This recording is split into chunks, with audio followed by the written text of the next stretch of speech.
দেওয়ানগঞ্জ, ইসলামপুর, মেলান্দর এবং বৃহত্তর ময়মনসিংহের মধ্যে বৃহত্তম ময়মনসিংহের ভিতরে আলিম সাহেব একজন যোগ্য লোক, একজন সৎ লোক। আপনারা ইনশাল্লাহ আল্লাহর আশীর্বাদে আলিম সচিব সাহেবকে জয়যুক্ত করি, ইসলামপুরের জন্য জয়যুক্ত করলে পরে আমাদের অনেক উন্নয়ন হব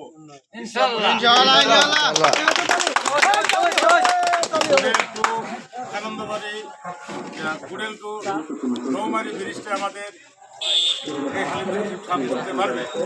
আর আমাদের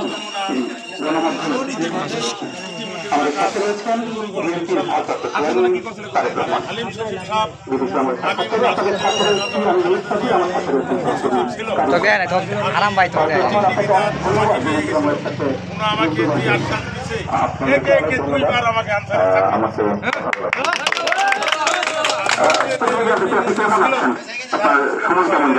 আমি ওকে হাতি বলতে পারবো। আপনি কি আলিম ভাইকে চানি মিলে দেখতে ইনশাআল্লাহ ইনশাআল্লাহ ঠিক চেষ্টা করবেন আমরা এমন একটা সময় আপনার সাথে কথা বলছি